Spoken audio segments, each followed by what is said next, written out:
যদি কোনোদিন কোর্ট যদি রায় দিয়ে দেয় কি পুজোতে টাকা দেওয়া আইনত সিদ্ধ, ইমাম ভাতার টাকা দিতে পারে সরকার, তাহলে সরকার কি করবে? স্কুল কলেজ তুলে দাও, হসপিটাল তুলে দাও, মন্দির করে দাও। মানুষের রোগ হলে কোথায় যাবে? মন্দিরে। পড়াশোনা করতে হবে না, মন্দিরে ভজন কীর্তন করলেই হবে, শিক্ষা দীক্ষার পুরো লাটে উঠে যাবে। এই তো সরকার চায়। তাহলে যিনি পুজো করছেন মনে প্রাণে একজন ধার্মিক মানুষ, তিনি কি চাইবেন কি এই পুজো করতে গিয়ে আমাকে কোর্টে দাঁড়াতে হলো? সরকারি জায়গায় বসে যদি ঘোষণা করে দেয় কি আমি স্কুল বন্ধ করে দিয়ে স্কুলে প্রত্যেকটায় মন্দির করে দেবো, তাহলে কি শিক্ষিত সমাজ সেটা মেনে নেবে? কোনদিন মানবে না। এই 4 দিনের পুজোর চক্করে 40 দিন কোর্টে দৌড়াচ্ছেন, সেটা কি ভালো হবে? ভালো হবে না। কিন্তু আমার টাকাটাকে নিয়ে সরকার কি করলো? পুজোর নামে হই হুল্লোড়কে নষ্ট করে দিল। তা আমার কি রাগ হবে না? প্রতিবাদ কি করবো না? মুখ বন্ধ করে বসে থাকবো? সরকারের কাজ জনগণের টাকা নয় ছয় করা নয়। সরকার কাজ হলো জনগণের সুবিধার জন্য খরচা করা।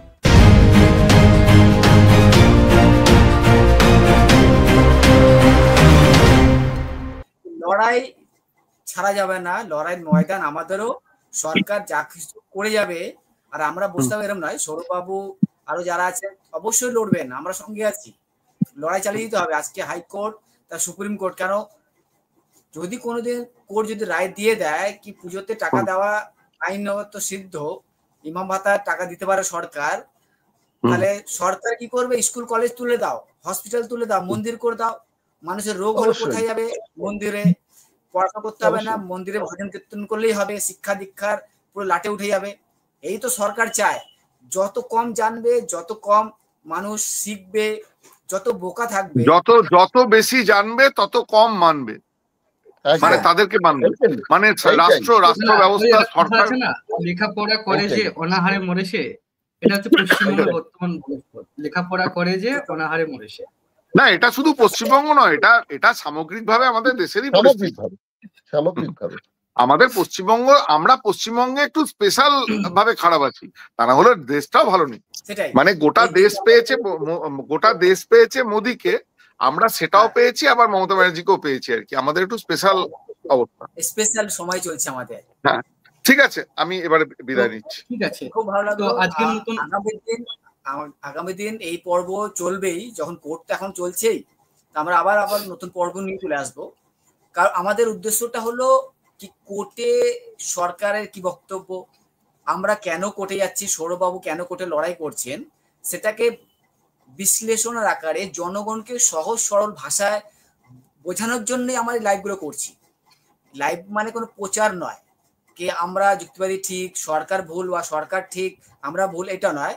জনগণ বা সাধারণ মানুষ যারা ভিডিও দেখছেন তাদের কাছে এটাই বলা কি আপনারা নিজের মতন বিশ্লেষণ করুন কি ভুলটা কোথায় হচ্ছে। আমি সরকারকে যে টাকাটা দিলাম ট্যাক্সের মাধ্যমে বা জিএসটির মাধ্যমে, সেই টাকাগুলো নিয়ে সরকার কি কি করতে পারে।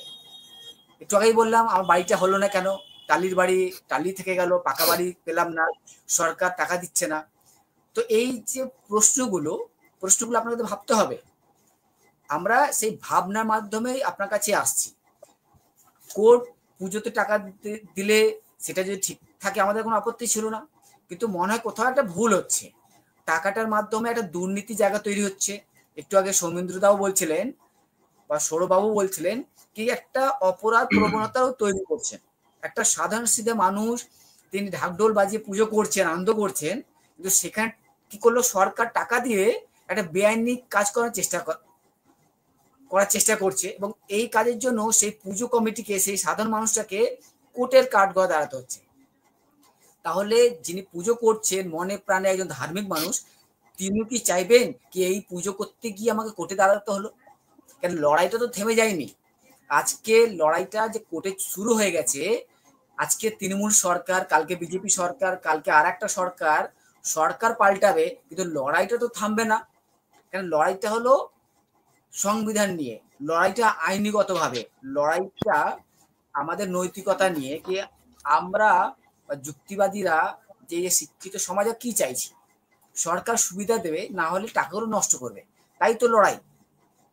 সরকার সরকারি জায়গায় বসে যদি ঘোষণা করে দেয় কি আমি স্কুল বন্ধ করে দিয়ে স্কুলে প্রত্যেকটায় মন্দির করে দেবো, তাহলে কি শিক্ষিত সমাজ সেটা মেনে নেবে? কোনোদিন মানবে না। এই যে দীঘায় একটা মন্দির হলো, কত কোটি টাকা খরচা করে, সেখানে যদি একটা বড় হসপিটাল হতো, একটা মেডিকেল হসপিটাল, তাহলে কি উন্নতি হতো না? এই তার থেকে গুরুত্বপূর্ণ একটা ফ্যাক্টরি হলে ভালো হতো। হ্যাঁ, একটা বড় ফ্যাক্টরি হলে ভালো হতো, সেখানে চাকরি পেতাম, অনেক মানুষ। মুশকিল হচ্ছে জনগণের উন্নতি চাইছো না দলের উন্নতি চাইছো? তুমি চাইছো জনগণের উন্নতি, যারা দল করছে তারা চাইছে দলের উন্নতি, তাদের নিজস্ব অস্তিত্বকে রক্ষা করার একটা প্রয়াস। সে তার জায়গায় ঠিক আছে, তুমি তোমার জায়গায় ঠিক আছো। আরো ভালো হয় সেই মন্দিরের জায়গায় একটা বড় একটা ইলেকট্রিক চুল্লি যদি হতো। মানে পশ্চিমবঙ্গের মানুষের এমন অবস্থা, ওই ইলেকট্রিক চুল্লি থেকে ঢুকতে হবে, তো গণচুল্লি যদি হতো ওখানে আরো ভালো হতো। আর তো কোনো ওই মন্দির দর্শন করলে পরে দুর্গাপূজায় নিজেকে নিয়োজিত করলে এমনিতেই স্বর্গ লাভ হয়ে যাবে। যদি আপনি সরকার থেকে যদি ভালো কাজ করেন তো জনগণ তো আপনাকে ভালো চোখেই দেখবে। যদি আজকে আমার বাড়িতে ঠিকঠাক সবকিছু পাই, সব সুবিধা পাই, তাহলে তো সরকার আমার চোখে ভালো হলো, আমি আগামী দিন তো অবশ্যই তাকে ভোট দেবো।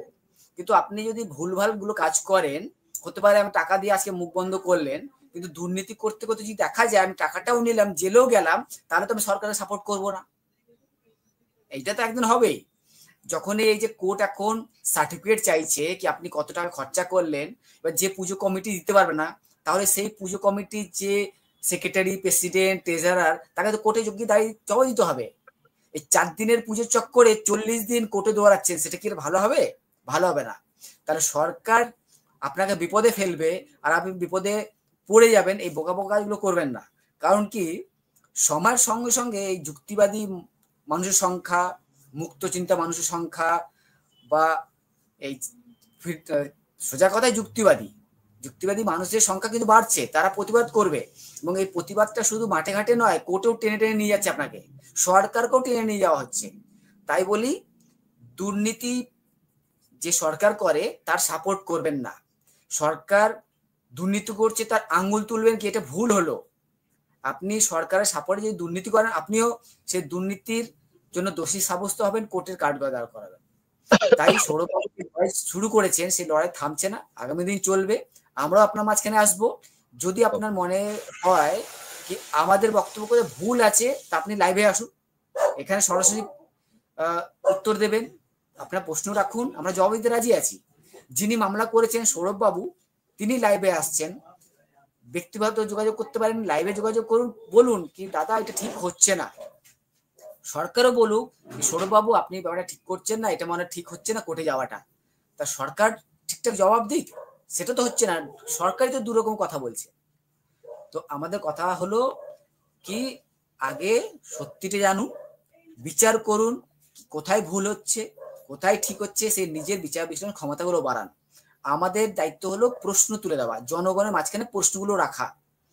কি সংবিধানের পদে বসে একজন প্রধানমন্ত্রী কি কুম্ভ মেলায় যেতে পারে? রাষ্ট্রপতি কি কুম্ভ মেলায় যেতে পারে? কোনো পুজো উদ্বোধন কি করতে পারে?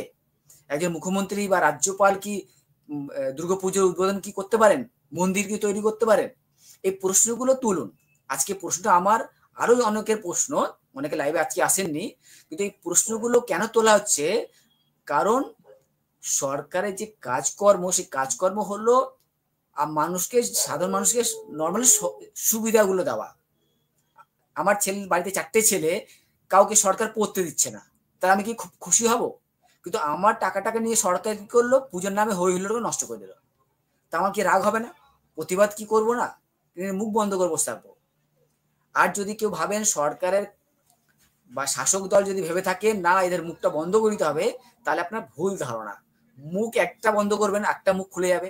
আজকে আমাকে বন্ধ করবেন, সৌরভবাবু জেগে আছেন, সৌরভবাবুকে বন্ধ করবেন, সুজিত বাবু জেগে আছেন, সৌরাষ্ট্র বেরিয়ে এসছে, সমুদ্র ঘোষ বেরিয়ে আসছে। তো মুখ বন্ধ করতে পারবে না। যারা প্রশ্ন করে তারা প্রশ্ন করবেই করবে। প্রশ্ন কেন আমরা করছি? কি হয় কোথাও একটা আপনি ভুল করছেন, ভুলটা যদি না করেন তাহলে আমি প্রশ্ন কেন করবো? ভালো কাজ করলে অবশ্যই আমরা মাথায় তুলবো, দিদি বলে ডাকবো। কিন্তু যদি আপনি ভুল করেন, সেই দিদিকে তো আমরা কাট করার টানবোই টানবো, কারণ আমাদের তো অধিকারটা দিচ্ছে সংবিধান। তাই বলি আজকে তাহলে এখানেই শেষ করছি। হ্যাঁ, তাহলে আজকে আমরা আলোচনা এখানেই, আমাদের পর্ব 2 আজকে এখানে শেষ হচ্ছে। আগামী পর্ব আবার আসবে, কেন কোর্টে লড়াই চলছে।